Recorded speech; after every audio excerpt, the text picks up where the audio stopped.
Chief minister शिवसेने का, मुख्यमंत्री शिवसेना का, उप मुख्यमंत्री एक भाजपा का और एक राष्ट्रवादी का, और सरकार चल रही है भाजपा। तो this can't be any bigger mockery of democracy than this. अब हम लोग जब दवा लाने जाते, दवा लेते थे, उसके ऊपर यूज बाय डेट ऐसा लिखा होता है कि इसके पहले इस्तेमाल करो, नहीं तो इसका ये सब यूजलेस हो जाएगा। तो उसी से कह सकता हूँ एक्सपायरी। कि एक्सपायरी डेट शिंदे की तो अभी गई है। जितना चल सकते हैं उतना चला लेंगे। 35-40 साल से मैं पत्रकारिता में हूँ। किसी भी पार्टी को जो भी कुछ निर्णय लेना है तो आम लोगों के लिए हित में लेकर लिया गया है। ऐसे मुझे एक भी मैं उदाहरण नहीं बता सकता बिग स्टेटमेंट। हूँ। What matters is interest of the ruling party. तो ये यूनिफाइड ऑपोजिशन को तोड़े कैसे? अगर एक एक करके इनको अलग नहीं किया गया है तो एक ये इनका एक मजबूत संगठन तैयार हो जाएगा। ये अगर एक साथ जुड़े रहे तो अगले पार्लियामेंट्री इलेक्शन में ये अपनी भाजपा को एक बड़ी चुनौती दे सकते हैं। इसलिए इनको तोड़ना अहम था और इसलिए तोड़ा गया। वो मई महीने में क्यों होने वाला था? मई महीने में होने वाला था क्योंकि कर्नाटक के विधानसभा के इलेक्शंस होने वाले थे। उसके पहले ये करना जरूरी था, वो तब नहीं हो पाया क्योंकि शरद पवार उन्होंने खुद इस्तीफा दे दिया और वो प्लान चौपट हो गया। तो when this systems get ineffective, दरोगाजी जो है लोकशाही के, अगर वो ही ये कुछ जो करना चाहिए उन्होंने अगर ना करे तो क्या होगा और क्या हो सकता है? ये महाराष्ट्र में हो रहा है। तो रविवार को महाराष्ट्र के सियासी गलियारों से एक बहुत बड़ी खबर आती है जो कहीं ना कहीं लोगों में हलचल पैदा कर देती है। एनसीपी पार्टी बहुत बड़ी पार्टी है महाराष्ट्र की। आप हमारे साथ जुड़े हैं गिरीश कुबेर जी, लोक सत्ता के एडिटर हैं और हम कह सकते हैं कि महाराष्ट्र के सियासत पर पकड़ है। तो एक तरीके से हम जानना चाहेंगे कि आप पहले ये पूरे घटनाक्रम को कैसे देख रहे हैं अभी तक। शुक्रिया पहले मुझे बुलाने के लिए। से ये देखा जाए तो पहले कुछ 2 सालों से ये चल रहा था। एनसीपी को तोड़ने के लिए बहुत सारी कोशिशें हो रही थी। उसमें से पहला नाम तो अजीत पवार जी का था। मई महीने में दिलीप वलसे पाटिल जो उनके दूसरे साथीदार है उनका भी नाम था। तो वैसे देखा जाए तो ये नया कुछ इसमें है नहीं, क्योंकि जो जो हमें रूलिंग पार्टी को अपोज करने वाला पॉलिटिकल कोई राजकीय नेता हो या कोई पार्टी हो, वो तोड़ने का एक नया ही तरीका आजकल अपने देश में अपनाया जा रहा है। तो उसी के मुताबिक महाराष्ट्र में भी हुआ। पहले शिवसेना को तोड़ा गया, फिर राष्ट्रवादी को तोड़ा गया। सो ये नई नई राजनीति है आजकल की है, उसमें ये सब अपेक्षित तो था ही। आप कह रहे हैं कि नई राजनीति है, तो मैं ये पूछना चाहूंगी, मेरे दिमाग में ये सवाल आ रहा है कि नई किस प्रकार है ये राजनीति। अगर हम 2019 की भी बात करें तो वो कुछ घंटों के लिए डेप्यूटी सीएम बने थे अजीत पवार, और उसके बाद हमने कई तरीके के इसी तरीके के घटनाक्रम देखे हैं महाराष्ट्र के पॉलिटिक्स को अगर हम देखते हैं। नई इसमें नयापन ये है कि शुरुआत इसकी कहाँ से होती है?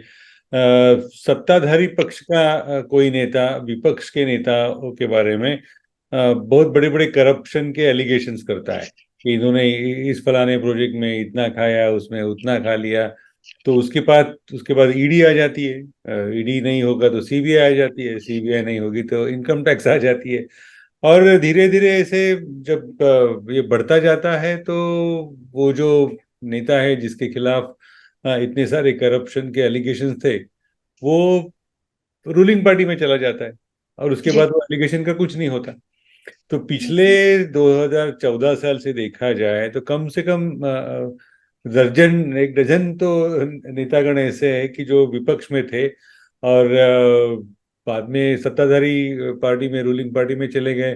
तो कुछ तो इतने ईमानदार है कि उन्होंने वहां जाने के बाद सीधा कह दिया कि यहाँ क्यों आए हम लोग। तो ऐसे पूछा गया उनको मीडिया की तरफ से, अरे भैया आपने ये पार्टी क्यों छोड़ी? आप तो विपक्ष में थे, तो सत्ताधारी में क्यों चले गए? तो उन्होंने कहा, 2-3 लोग ऐसे हैं, उन्होंने इतने ईमानदारी से कहा कि यहाँ आ गए क्योंकि अच्छी नींद मिलती है। ईडी रात को दरवाजा नहीं खटखटाता, इनकम टैक्स से कोई नोटिस नहीं आती। तो ये नई राजनीति। तो ओके। के मुताबिक जो कुछ हुआ वो हुआ। बीजेपी की एक तरीके से आपने रणनीति को समझाने की कोशिश की है, तो बीजेपी के पॉलिटिक्स पर अगर हम नजर डालते हैं तो देश में अभी आने वाले आम लोकसभा चुनाव भी है, तो उसकी राजनीति पे आप थोड़ा सा प्रकाश डालें, वो किस तरह की राजनीति कर रही है? तो बीजेपी के लिए मायने क्या रखता है? राज्य इतने मायने नहीं रखते उनके लिए। एक ही सबसे अहम एक ही चीज है, वो पार्लियामेंट्री इलेक्शंस। 2014 में मेजोरिटी मिली, 2019 में मेजोरिटी मिली, बहुमत की सरकार आई। अगर ये इसके ड्रीम रन ऐसे ही चलना चाहिए उनको, चलाना है, तो 2024 में उनको मेजोरिटी मिलनी चाहिए। तो उनका एक सीधा साधा एक इक्वेशन ऐसे होता है कि अगर पार्लियामेंट में हम आ जाए तो हम स्टेट कैसे भी करके मैनेज कर लेते। और उन्होंने मैनेज करके दिखा है। देखो कर्नाटक में पहले ये इलेक्शन हम्म। के पहले वाले इलेक्शन में कैसे गवर्नमेंट आई, हम्म। गोवा में भाजपा की सरकार कैसे आई, मध्य प्रदेश में भाजपा की सरकार कैसे आई, अरुणाचल में कैसे आई।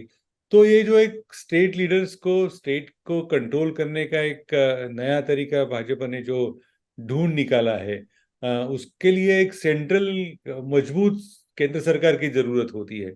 अगर केंद्र सरकार मजबूत हो गया, उनके पास बहुत सारे नंबर आए, मोर देन मेजोरिटी से नंबर आए, तो एक बात जाहिर है कि वो बाकी जो कुछ मशीनरी आती है सेंट्रल गवर्नमेंट के पावर के साथ, उस मशीनरी का आधार लेके, उसकी मदद लेके राज्य के पॉलिटिक्स को मैनेज कर लेते। तो now ji. Since we are approaching 2024 elections, अगले साल चुनाव होने वाले पार्लियामेंट के, उसके पहले अगर विरोधक जो एक इकट्ठा एक साथ आना चाहते हैं, यूनिफाइड अपोजिशन करना चाहते हैं, तो ये यूनिफाइड अपोजिशन को तोड़े कैसे? अगर एक एक करके इनको अलग नहीं किया गया है तो एक ये इनका एक मजबूत संगठन तैयार हो जाएगा। ये अगर एक साथ जुड़े रहे तो अगले पार्लियामेंट्री इलेक्शन में ये अपनी भाजपा को एक बड़ी चुनौती दे सकते हैं। इसलिए इनको तोड़ना अहम था, और इसलिए तोड़ा गया। वो मई महीने में क्यों होने वाला था? मई महीने होने वाला था क्योंकि कर्नाटक के विधानसभा के इलेक्शंस होने वाले थे। उसके पहले ये करना जरूरी था, वो तब नहीं हो पाया क्योंकि शरद पवार उन्होंने ही खुद इस्तीफा दे दिया और वो प्लान चौपट हो गया। तो अभी करना पड़ा क्योंकि कुछ महीनों में, एक दो महीनों में मध्य प्रदेश, छत्तीसगढ़ वगैरह 4 राज्यों के चुनाव होने जा रहे हैं। तो उसके जी। पहले एक मैसेज देना जरूरी था कि हम ये तोड़ सकते हैं, और वो मैसेज दिया गया है। इन सब के बीच में कोई भी मेरे ख्याल से एंटी डिफेक्शन लॉ की बात इतना नहीं कर रहा है, तो ये कितना मायने रखती है आज के पॉलिटिक्स को नजर में रखकर? एंटी डिफेक्शन लॉ बहुत इंपॉर्टेंट हो जाता है। इसके अलावा सुप्रीम कोर्ट का जो डिसीजन है, जब उद्धव गुट और शिवसेना पर पूरा विवाद हुआ, तो आपको लगता है कि कहीं ना कहीं बीजेपी की जो ये रणनीति है, it's like an after effect of the entire शक्ति प्रदर्शन जो उद्धव गुट भी कर रहा है कहीं ना कहीं after the supreme court decision that was taken recently? तो आपको लगता है कि ये एंटी डिफेक्शन लॉ जो है कहीं ना कहीं अभी मायने रखती है हमारे लोकतंत्र के लिए भी? नहीं, एंटी डिफेक्शन लॉ अगर है समझो तो कागज पे रह गया, क्या उसका असर दिखा गया? इलेक्शन कमीशन ने क्या किया ये अब सब जानते हैं। जो जो गुट था, जो केंद्र में सत्ताधारी भाजपा के साथ गया, उसको उन्होंने उसको सीधा रिकग्निशन दे दिया। तो सुप्रीम कोर्ट ने क्या किया? सुप्रीम कोर्ट में कितनी देर लगाई, ये सब होने में कितनी देर लगी, उसकी वजह क्या हो सकती है, क्या नहीं हो सकती है, हम अंदाजा कर सकते हैं। तो when this systems get ineffective, या। ये जो दरोगाजी जो है लोकशाही के, अगर वो ही ये कुछ जो करना चाहिए उन्होंने अगर ना करे, तो क्या होगा और क्या हो सकता है? ये महाराष्ट्र में हो रहा है, और सिर्फ महाराष्ट्र में नहीं, और अन्य कई राज्यों में भी ऐसा होगा। अगर सीधा सीधा ये जो एंटी डिफेक्शन लॉ है उसका कोई मायने नहीं रखता है, उसका कोई इफेक्ट नहीं है, तो सीधा लोग यहाँ से उठ के वहां जाएंगे ही, कोई रोकने वाला तो है ही नहीं। ओके, तो इसका समाधान चलिए आने वाले दिनों में हमें पता चलेगा, लेकिन बहुत सारे सवाल है। मैं आपसे एक सवाल और करना चाहूंगी कि शरद पवार जी का रोल जो है इन सब में आप कैसे देखते हैं? उन्होंने पहले बयान जारी किया कि उन्हें मालूम नहीं था कि ऐसी मीटिंग हुई है सुबह, और तुरंत वो अपना शपथ ले लेते हैं अजीत पवार। नहीं, शरद पवार जी की तरफ से तो मैं कुछ नहीं कहना उचित नहीं रहेगा, कह नहीं सकूंगा। As an independent journalist only I can view my opinion. तो उनके जो मूवमेंट्स होते हैं, उनके जो बयान होते हैं, उसके ऊपर तो शक हर कोई लेता है, उनके पार्टी वाले भी लेते हैं। तो बाकी के लोगों ने लिया और भाजपा ने लिया तो उसमें कोई गलत नहीं है। अगर ये बात ऐसी है कि सुबह उनको बताया गया था शपथ विधि के बारे में या नहीं बताया गया, जो कुछ वो कहेंगे उसके खिलाफ दूसरे कोई कह सकते। This is like fight between husband and wife. तो उसमें सच क्या है, ये दोनों को छोड़ के बाकी सब दावे हो सकते हैं, कितना भी सच हो या ना हो। तो पॉलिटिक्स में what matters is the development. उसके पीछे क्या वजह है, अगर देखा जाए तो वैसे कोई मायने नहीं रखता वो। ओके। और एनसीपी के जो गढ़ रहे हैं जैसे कि पुणे या अमरावती भी अगर हम बोले, तो वहां पर अब क्या माहौल है और किस तरीके से आम वोटर जो है, कई सारे ट्वीट्स हम देख रहे हैं। तो एक ट्वीट मेरे जहन में आता है, उसमें basically the voter says that मैंने एक बार सिर्फ वोट किया और मुझे 2 मुख्यमंत्री मिले, 4 उप मुख्यमंत्री मिले। तो उनके लिए उन्होंने 2019 में वोट किया और लिखा कि बीजेपी सेना गठबंधन को वोट दिया था मैंने। तो एक आम वोटर के लिए फिर क्या रह जाता है? See, these are the things which are good only to speak in public speeches. वो सिर्फ बताने के लिए सब होता है, बोलने के लिए सब चीजें होती है। आम आदमी, आम नागरिक का भला। 35-40 साल से मैं पत्रकारिता में हूँ। किसी भी पार्टी को जो भी कुछ निर्णय लेना है तो आम लोगों के लिए हित में लेकर लिया गया है। ऐसे मुझे एक भी मैं उदाहरण नहीं बता सकता हूँ। Big statement. What matters is interest of the ruling party. Right. तो मेरा तो कहना ऐसा है कि समझो बजट होता है, तो बजट क्या होता है? बजट तो सिंपल, थोड़ा सा वो तुच्छतावाद उसमें लगेगा, लेकिन जिन्होंने इलेक्शन के लिए मदद की और वोट दिया, उनको धन्यवाद देने का एक मार्ग होता है। सेंट्रल के हाथ में वो बजट होता है। तो वैसे ही अगर सामान्य आदमी, कॉमन मैन, वो कॉमन मैन को क्या लगता है? कॉमन मैन को वैसे देखा तो कौन पूछता है? तो कॉमन मैन की जो सपोर्ट की जरूरत होती है वो तो सिर्फ वोट देने के दिन में होती है। वो एक बार वोट मिल गया तो कोई उसमें उसके पास जाके अरे मैंने किया, अच्छा किया, बुरा किया, पूछने की तो ऐसा कोई तरीका है ही नहीं। और दूसरी चीज ऐसी है कि अपनी जो डेमोक्रेसी का जो एक स्ट्रक्चर है, जिसे फर्स्ट पास द पोस्ट करके उसको बताया जाता है, कि वैसे भी अगर देखा जाए तो वो पूरा बहुमत होता है क्या? अगर चुनाव में 50% भी वोट ना गिरे हो तो 50% में से जो ज्यादा जो कुछ वोट गिरे उसमें से ज्यादा जिसको मिले वो जीत जाता है।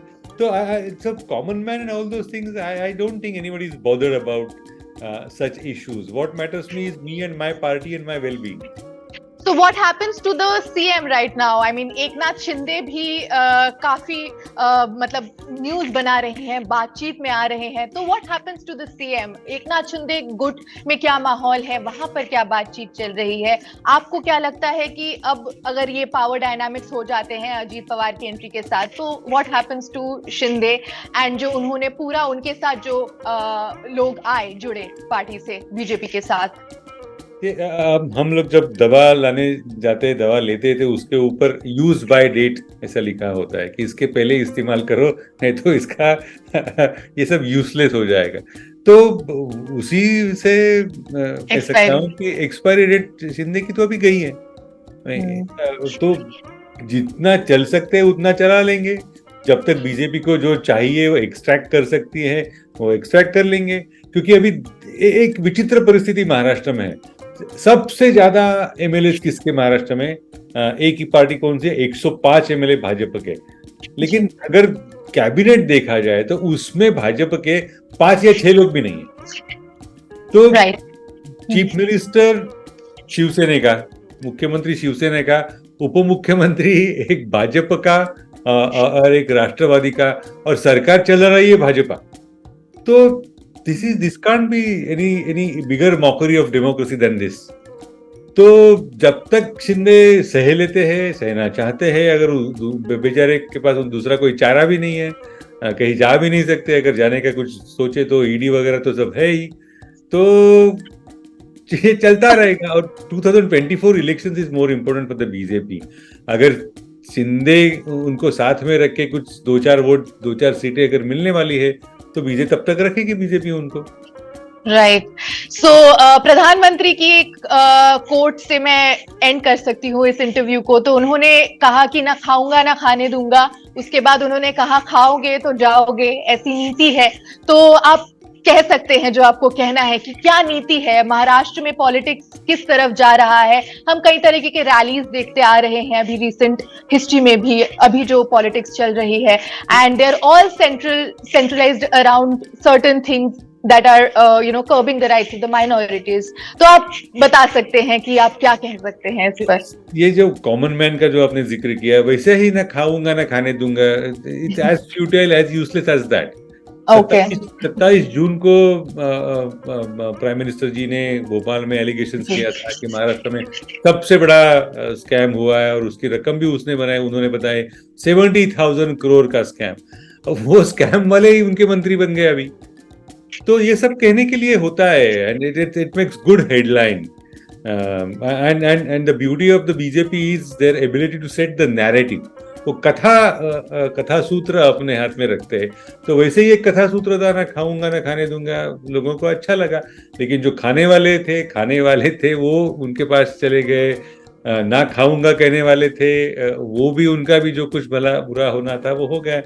तो ground reality hasn't change anything. So your question, Maharashtra में क्या बदल रहा है, I don't think any change in qualitative politics, ऐसे कुछ है ही नहीं। ओके, ठीक है, शुक्रिया सर, बहुत बहुत शुक्रिया, आप जुड़े हमारे साथ। I hope I have more minutes later in the future, so thank you so much for taking your time out. Thank you.